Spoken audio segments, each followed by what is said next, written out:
and Brooke. We're back to give you some tips for runners. I'm going to kick things off this week, and this week what I want to talk about is core strength, or what's also known as midline stabilization. So basically we're talking about strengthening the abdominals.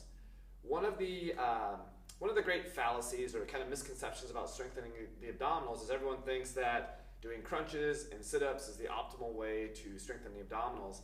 Well, it's really not true. There's multiple layers of abdominal muscles, and crunches and sit-ups and those types of activities really only work on the muscles called the rectus abdominis. But there's muscles that actually wrap around your entire torso that are way more important than your rectus abdominis.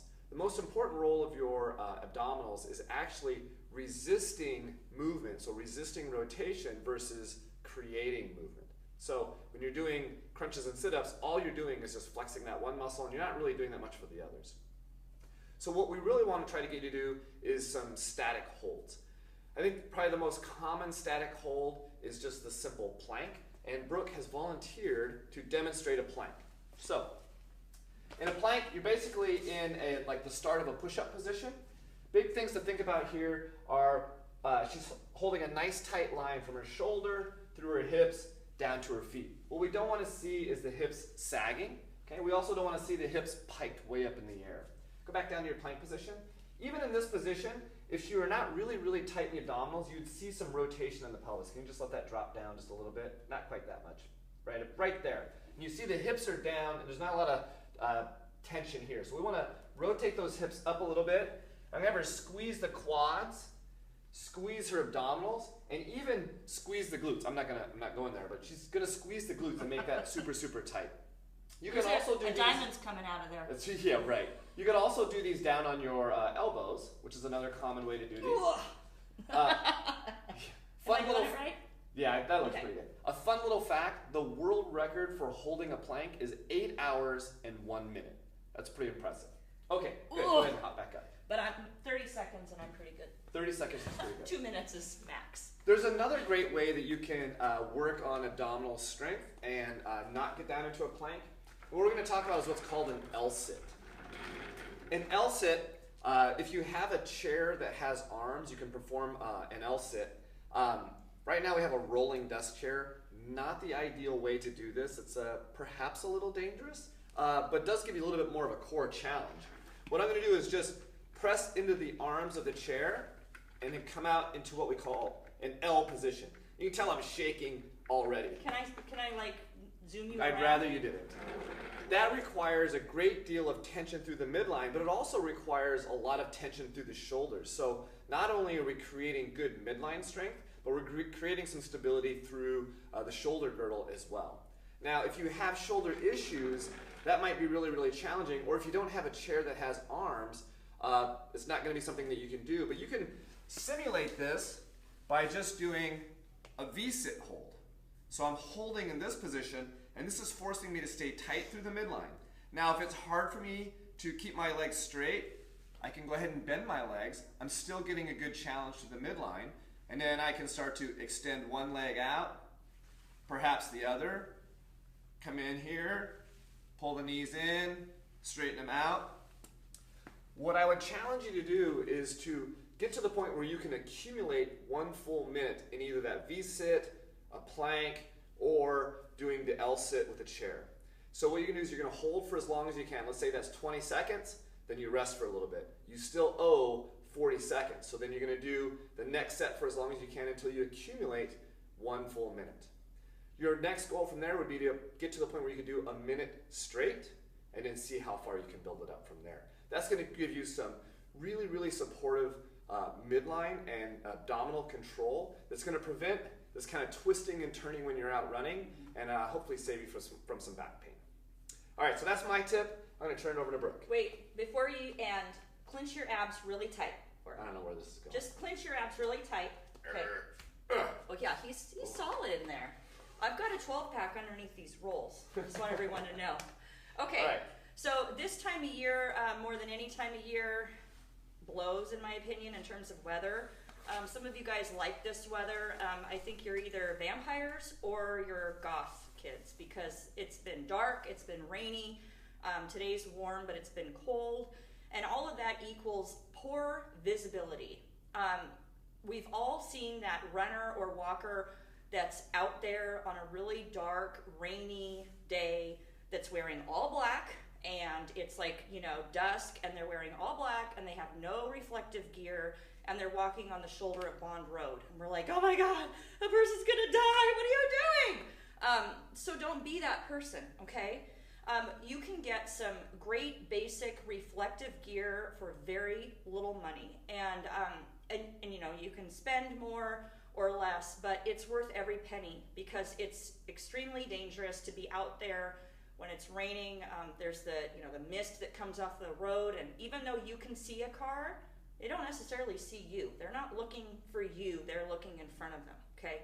So let me show you a couple things we have.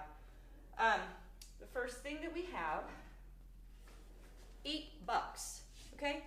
$8 for some reflective tape. Now this isn't a fashion show, right?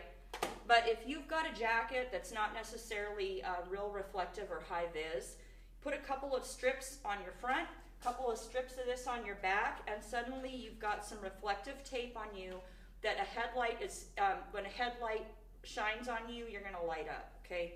$8, you know, worth every penny because it's your safety we're talking about, right? $30, you can get a really good reflective high-vis vest that you can wear over whatever jacket or top you've got on, and this just provides even more reflective, protection for you. Could I wear that if I was shirtless? It would look awesome. It's mesh, so you'd have like an 80s Motley Crue look going on. Even better. I like that look. Okay. We've got some other vests here, like the Amphipod. This is a halter type vest or a harness vest. It's called the Zinglet Flash LED. So it's got little LED lights that will light up. They can blink for the front and the back. It's just another added layer of protection, okay? So reflective gear, that's so cars can see you. What about you being able to see? So there's a lot of different things that you can do. It depends on where you're running, what time of day you're running, okay? If you're a road runner and you're usually out during the day, but you might be out on some kind of darkish mornings, you know, in the overcast weather in the middle of a storm, that sort of a thing, and you just want a little added something, we've got some headlamps here. Now, let's see. When you're buying a headlamp, there's a lot of terminology on there, and you know, you're like, well, what does all this mean? Basically, you want to look for the lumens, okay? Lumens, that's going to be how bright it is, okay? So this little Petzl Taquina headlamp here is 150 lumens. It's only $20. So this guy is going to be great if you're a road runner. Maybe you're even out, at night, and you just need to see in front of you, and you want a little added light protection. This guy's going to be great. Okay. You can also get a little bit brighter one for $30. The Tika, it's 200 lumens. Now, this is where we get into which is the best headlamp for you. If you're a trail runner and you're out there on dark days, or especially if you're running at night, you really want to make sure you have something over 100 lumens because you need to be able to see where you're going, okay? So I probably out of the frame right now, but.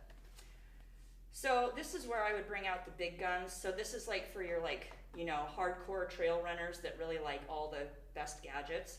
So this Petzl Active Core is 350 lumens, super bright. You're going to be able to see everything out in front of you. If you're on a dark single track trail, you can see everything coming up, roots, rocks. Oh, there's a tree down, that wasn't there yesterday. You got to be able to see that stuff. So this guy is 60, and if you're a super gear nerd, like a lot of you trail runners are out there, this guy's an awesome Christmas gift right here. So this is the Reactic 300 lumens. And the cool thing about this guy is that it adjusts to however bright or dark it is. So say you've got, you're running on a logging road in the middle of the night, and it's a bright full moon, So this is going to be shining just enough for you, and then suddenly you turn onto a dark single track trail where it's like pitch black. This actually brightens automatically, okay?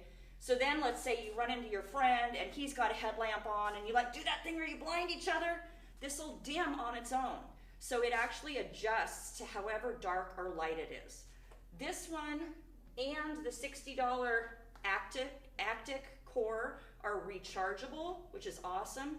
They'll run on batteries or they're rechargeable. So basically just get something.